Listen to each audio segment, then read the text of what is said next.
All right, sports fans, how's everybody out there doing? William Martin coming at you one more time here on YouTube with another edition of the 300 Pounds of Sports Knowledge Podcast. Now, it is that time of the week, folks, my key games in the world of college football. I want to start off with a couple that are set to take place today, as you're going to have the Boise State Broncos traveling to take on the 21st ranked Aztecs of San Diego State.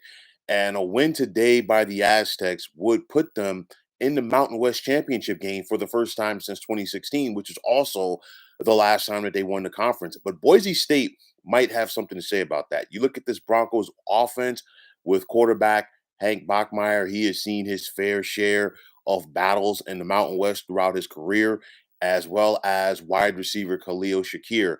13 team interceptions from this Boise State defense.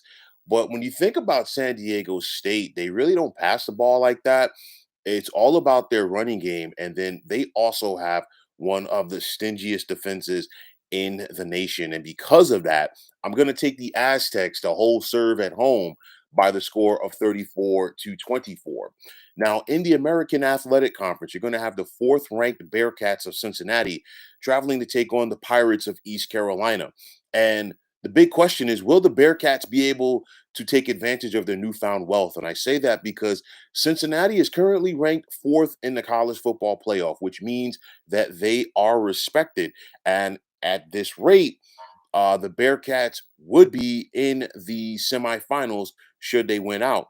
You look at quarterback Desmond Ritter, seasoned vet. He's had his ups and downs this season, but the bottom line is he is a winner.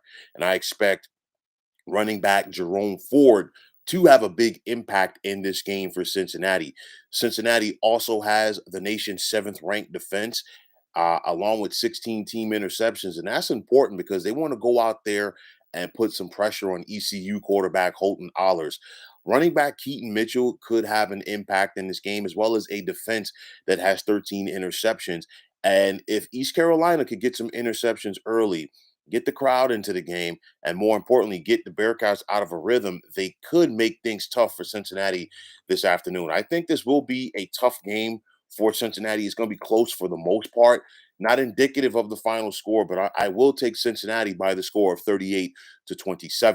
Now, moving on to Saturday, you're going to have the top ranked team in the country. I'm talking about the Georgia Bulldogs staying in state and traveling to Atlanta to take on the Georgia Tech Yellow Jackets. Now, I know that Georgia is heavily favored over the Jackets in this game. But the reason why I'm talking about this game, and I've said it before on previous podcasts, and that is a win by Georgia would put them in the college football playoff, in my opinion, regardless of what happens in the SEC championship game, because they would have finished the regular season unblemished. You look at this Georgia offense, it comes down to their running game with Zamir White, but then you think about this defense and how stingy that they have been. No Georgia opponent has scored more than 20 points to the Jackets this year. 38 team sacks along with 12 interceptions, and it's going to be a long afternoon for the Jackets because Kirby Smart will have his team ready to play. I'm going to take the Dogs to roll by the score of 55-10. Now, the big one in Ann Arbor that everybody's talking about, the second-ranked Ohio State Buckeyes traveling to take on the fifth-ranked Michigan Wolverines. And this game is going to go a long way in shaping the college football playoff picture. A trip to the Big Ten championship game is on the line, but also Ohio State is looking to continue its recent dominance over the maize and blue. You look at the talent on this Ohio State offense, and it's really come together down the stretch here. Quarterback CJ Stroud is in the mix to be the Heisman Trophy winner, but you also look at running back Travion Henderson and the trio of receivers that Stroud can get the football to: Jackson Smith and Jingba, Chris Olave and Garrett Wilson. On the flip side for Michigan, their offense and their team has gotten better as the season progressed. Their defense has been solid, minus the loss to Michigan State a couple of weeks ago. But for Michigan to pull off the upset here, Hassan Haskins has to have a big game running the ball in order to try to keep things off balance for this Buckeyes defense, but it's going to be easier said than done. Ohio State is the better team, and because of that, I'm going to take the Buckeyes to win the Big Ten East tomorrow by the score of 41 to 23. Now, in the ACC, you're going to have the 18th ranked Demon Deacons of Wake Forest traveling to take on the Boston College Eagles. And after Wake fell to Clemson last week, they still have an opportunity tomorrow to clinch a berth in the ACC championship game with a win. Now, quarterback Sam Hartman has been solid all season for the Demon Deacons, as have wide receivers A.T. Perry and Ja'Cory Roberson. But the key to this game, Wake Forest's defense has to step up because, listen, Clemson's offense has struggled all year long. And the Demon Deacons allowed Clemson to get 48 on them last week. So if you're BC and you're running back Pat Garrow, you're licking your chops because you know that the opportunities are going to be there to score points. And because of that, that's going to allow the Eagles to stay in this game. Wake Forest will win, but it's going to be a tough one. And I'm going to take the Demon Deacons on the road by the score of 31 to 27. Now, in the Big 12, you're going to have the Texas Tech Red Raiders traveling to Waco to take on the eighth ranked Baylor Bears. And a win by Baylor, along with a loss by Oklahoma, would put the Bears in the Big 12 championship game. You look at what Baylor has on offense with quarterback Jerry Mahanon and running back Abram Smith, especially Abram Smith. He is the key to this offense.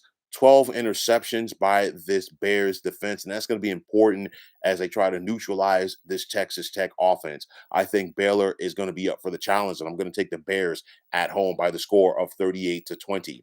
And finally, staying in the Big 12, you're going to have the 10th ranked Sooners of Oklahoma traveling to Stillwater to take on the 7th ranked Oklahoma State Cowboys. This arguably could be the most important Bedlam game in the history of the series. You look at it, trip to the Big 12 title game is on the line. Also, the winner is looking to hang around in the college football playoff picture while the loser would be done.